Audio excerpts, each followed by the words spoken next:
dernière question, est-ce que vous avez des astuces, comme peut-être il y a des personnes qui suivent l'émission, qui ont été blessées, et c'est vrai, vous avez donné quelques éléments de réponse, mais est-ce que vous avez quelque chose à ajouter à ça, comme pour des astuces, comme pour être guéri d'une blessure qu'on a vécue dans l'église alors qu'on s'est réfugié à l'église?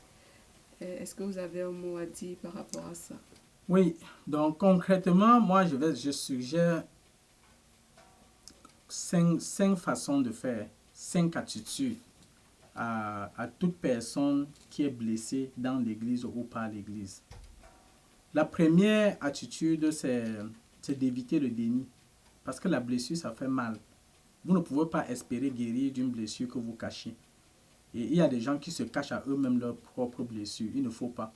En fait, nous devons travailler même nos vies. Même déjà sans blessure, nous devons chercher à travailler notre vie pour voir les blessures qui sont cachées en nous, les blessures dont nous avons été victimes, et les apporter à Jésus pour être guéris déjà de ces blessures-là. Parce que si nous ne sommes pas guéris de nos propres blessures, parce que nous ne les avons pas identifiées, ça se peut que ce soit même nous qui blessons les gens et on ne se rend pas compte. Et nous avons tous des blessures, hein, parce que quand nous grandissons, il y a des blessures issues de la famille, des blessures dans nos relations amicales, des blessures qui sont issues des relations professionnelles, des blessures qui sont issues d'un peu partout et on ne se rend pas compte. Mais nous portons des blessures dans les couples, des humiliations que nous avons vécues à l'école. Nous avons tous des blessures. C'est pour ça que tantôt, lorsque je recommandais les 12 étapes avec Jésus, c'est un livre qui est qui est très bien et qui est très important.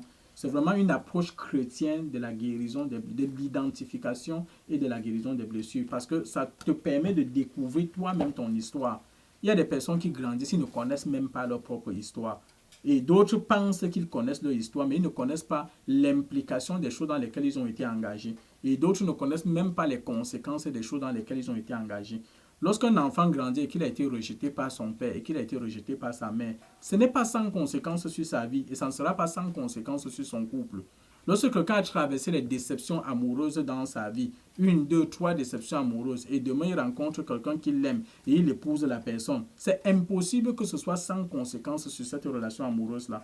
Donc parfois on se dit que cette relation-là va venir couvrir nos blessures. On ne peut pas passer la vie à couvrir les blessures. Il faut guérir des blessures. Lorsque tu es quelqu'un dont tes camarades de classe se moquaient de toi, tes amis se moquaient de toi, tu as été toujours humilié toute ta vie et tu rencontres quelqu'un qui t'accepte tel que tu es, qui te reconnaît tel que tu es, tu te sens valorisé, mais tu te dis que maintenant que je me sens valorisé, c'est passé. Ce n'est pas vrai que c'est passé. Nous avons tous un cerveau qui enregistre des choses et ça a des effets sur notre attitude et sur notre comportement.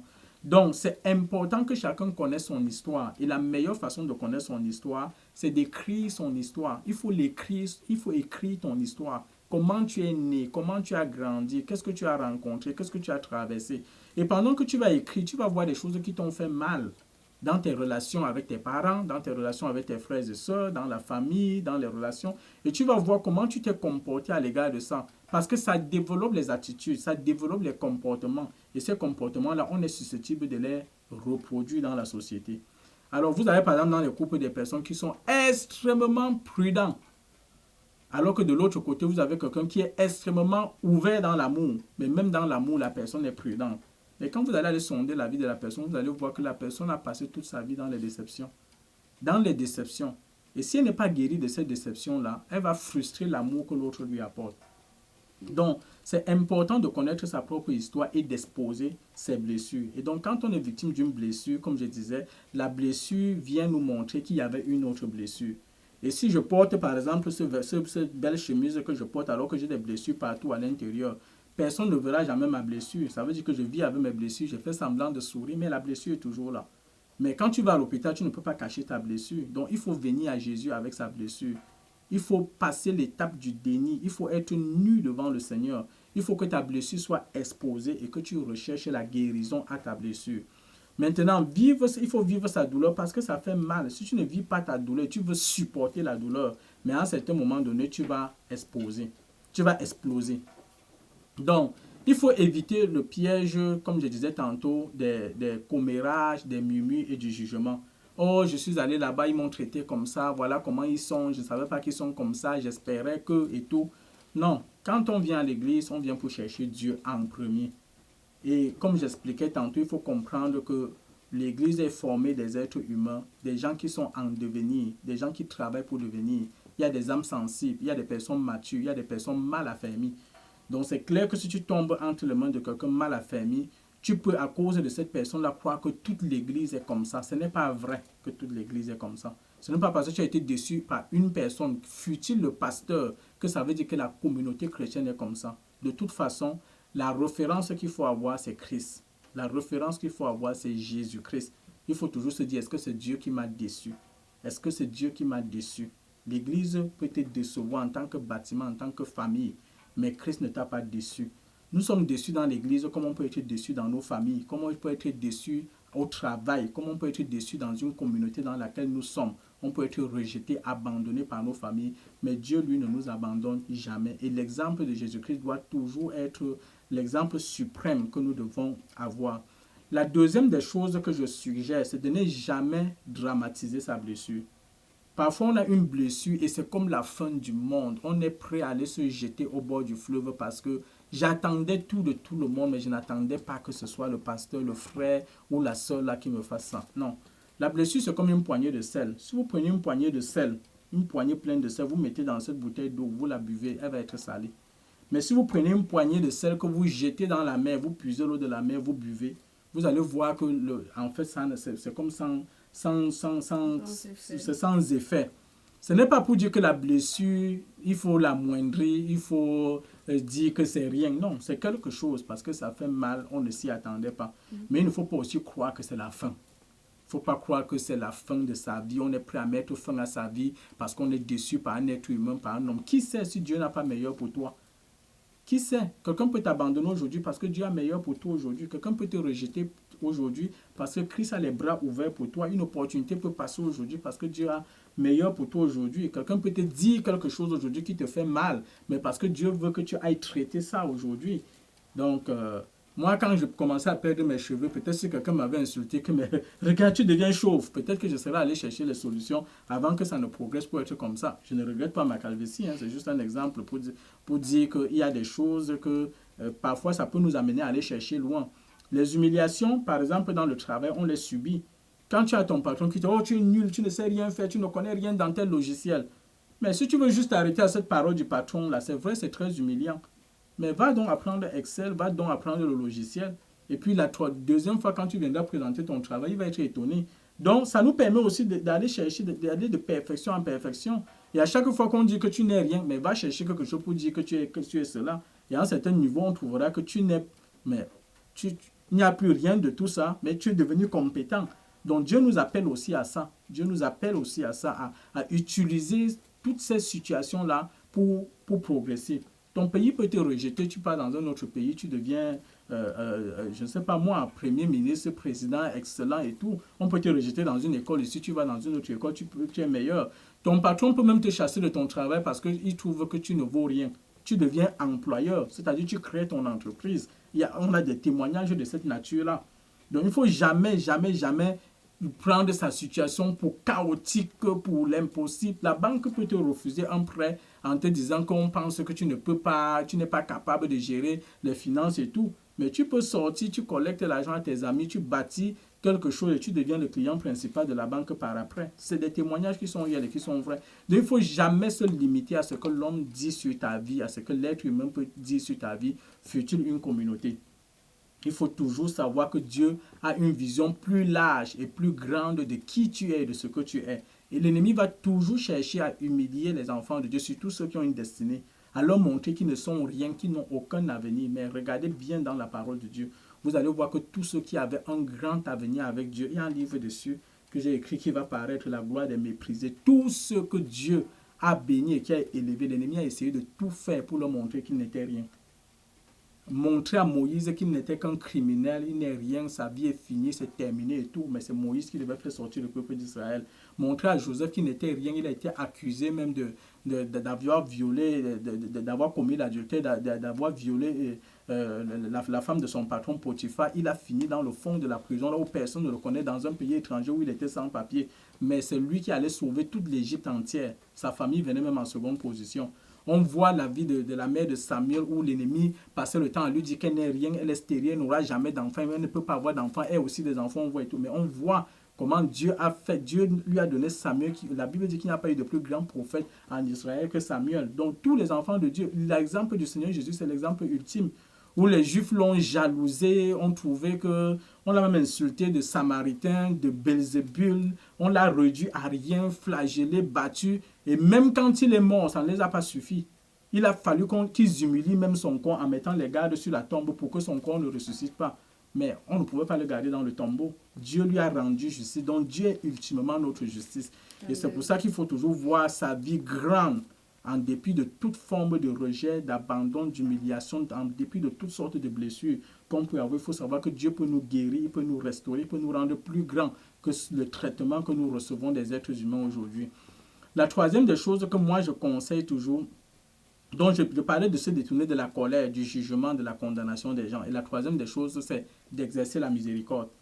La miséricorde ici, là, ça signifie qu'il faut toujours se dire que moi aussi, j'ai déjà blessé les gens dans ma vie. Quel que soit ce que je peux ressentir aujourd'hui comme blessure, j'ai déjà eu à blesser des gens dans la vie. Et je ne sais pas quel a été l'impact et l'implication de la blessure, aussi moindre que cela peut être, que j'aurais apporté dans la vie de quelqu'un. Ça peut être juste de ton enfant que tu as blessé sans savoir. Ça peut être ton conjoint, ça peut être un passant, ça peut être quelqu'un dans l'épicerie. On ne sait pas. Mais il y a des gens qui sont assis chez eux, qui pleurent parce que peut-être on a manqué de l'attention à leur égard, peut-être on les a rabrouillés, on ne les a pas écoutés, mais ça les a véritablement blessés. Nous aussi, nous avons été comme ça. Et c'est Jésus qui a donné une parabole. Il parlait de la parabole des personnes qui devaient l'un 10 000, l'un 5 000. Et on a remis la dette de l'autre à 10 000. Il était tellement content parce qu'il ne pouvait pas payer la dette. On allait le vendre, lui, sa femme et ses enfants. Et la Bible dit que pendant qu'il rentrait joyeux, il a croisé quelqu'un d'autre qui lui devait ou 500 ou 5 000 sur le chemin, qui ça ne représentait rien sur le 10 000 de la dette qu'on lui a remis. Et la Bible dit qu'il a serré la personne au cou. Il dit que tu me rends tout ce que tu me dois aujourd'hui. Il dit pardon, donne-moi le temps, je vais te remettre. Non, non, non, non, non, c'est aujourd'hui. Il a complètement oublié que lui aussi il a été pardonné. Donc nous devons avoir ce cœur de reconnaissant. Il ne faut jamais dire que moi là j'avais péché seulement un peu, Dieu m'a pardonné, mais toi là tu as trop péché. Ce que tu m'as fait là c'est plus grand que tout ce que j'ai fait de ma vie. Nous n'avons pas la qualité de mesurer l'impact de ce que nous faisons. Tu peux insulter quelqu'un et il s'enlève la vie. Il y a quelqu'un d'autre à qui tu arraches un bras, il ne s'enlève pas la vie. Donc nous ne pouvons pas mesurer l'impact des blessures que nous causons dans la vie des autres. C'est pour ça qu'il faut toujours être miséricordieux, compatissant, ne jamais juger, ne jamais condamner des personnes, même si c'est eux qui sont à l'origine des troubles dans lesquels nous sommes. Il faut les laisser entre les mains de Dieu. Il faut les laisser entre les mains de Dieu. Donc, autre chose, c'est de travailler à pardonner. Je souligne bien travailler parce que le pardon, ce n'est pas le déni de la situation, ce n'est pas l'oubli de la situation, ce n'est pas l'abandon de la situation. Mais il faut vraiment travailler, c'est-à-dire que quand on parle du travail, ça veut dire qu'il y a un effort à faire, à aller vraiment dans la prière pour dire Seigneur, ça me fait mal ce que j'ai vécu de la part de cette personne, de cette communauté, ça me fait très très mal.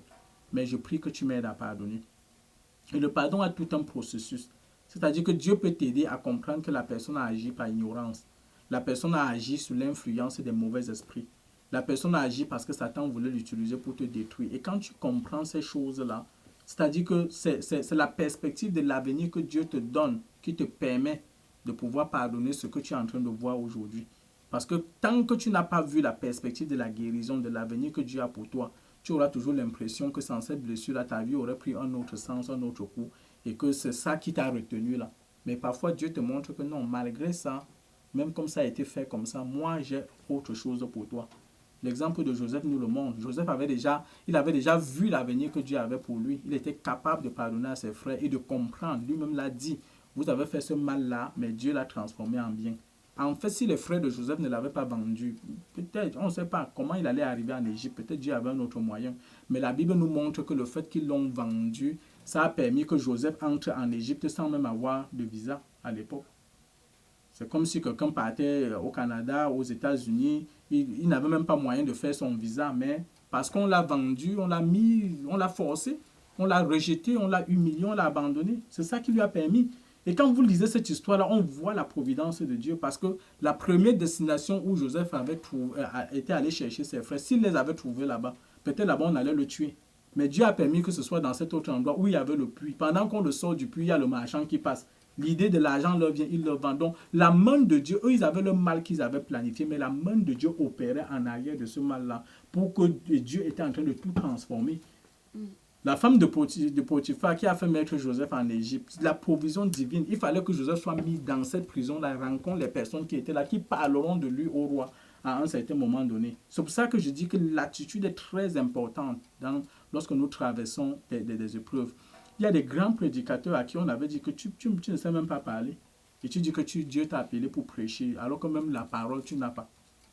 Il y a des gens comme ça. Moi, je connais des serviteurs de Dieu qui ont donné ce témoignage-là, qui sont aujourd'hui des très grands prédicateurs de la parole de Dieu. Ça dépend de Dieu. Et donc, quand on te dit des choses comme ça, tu pars devant Dieu, tu pries et le Seigneur va faire son miracle. Moi, j'ai suivi l'histoire d'une très grande chanteuse qui était née sans cheveux. Tout le monde se moquait d'elle. Tout le monde, elle a vraiment vécu des humiliations. Mais l'histoire dit qu'elle est entrée dans la présence de Dieu. Et elle a imploré la gloire de Dieu. Mais quand elle est sortie de là, elle recevait des centaines de lettres de demandes en mariage.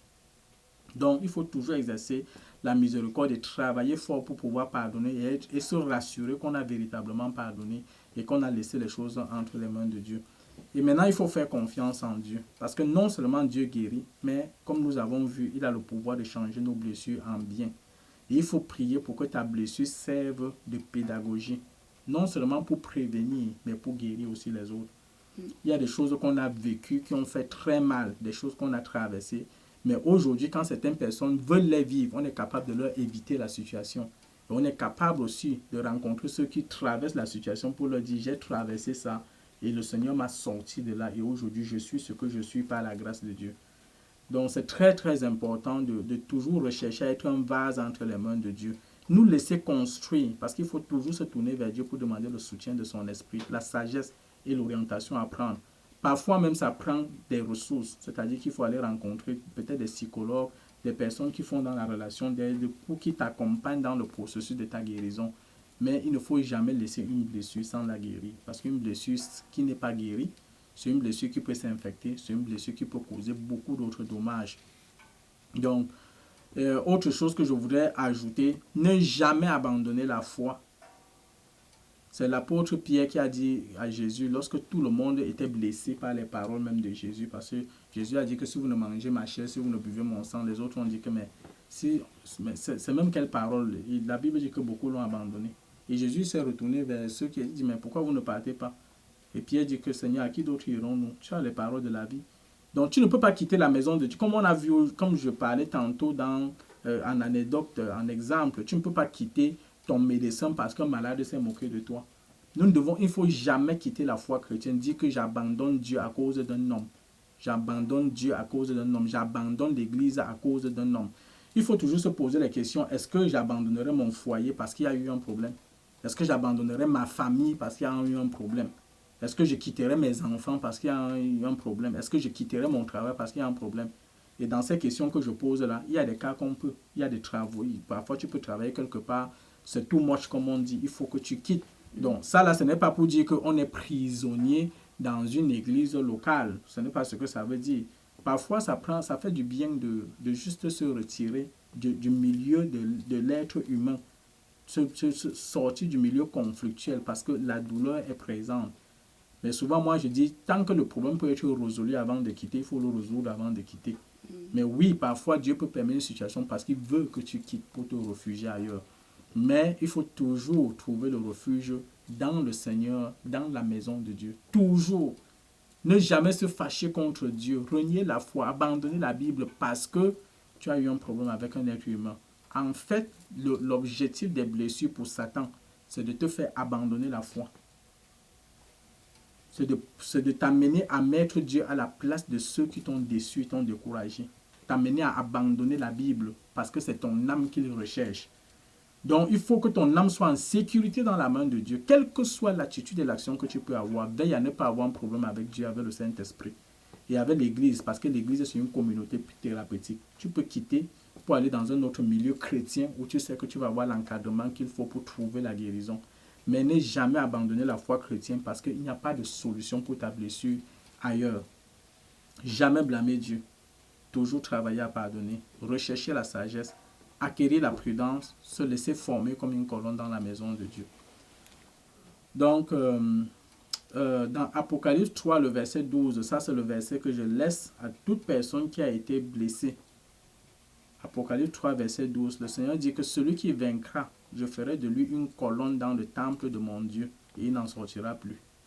Donc on ne peut pas vaincre si on n'a pas combattu. Et nos combats aujourd'hui, ce n'est pas qu'on va voir Satan avec les machettes, on va le poursuivre ou avec les flèches.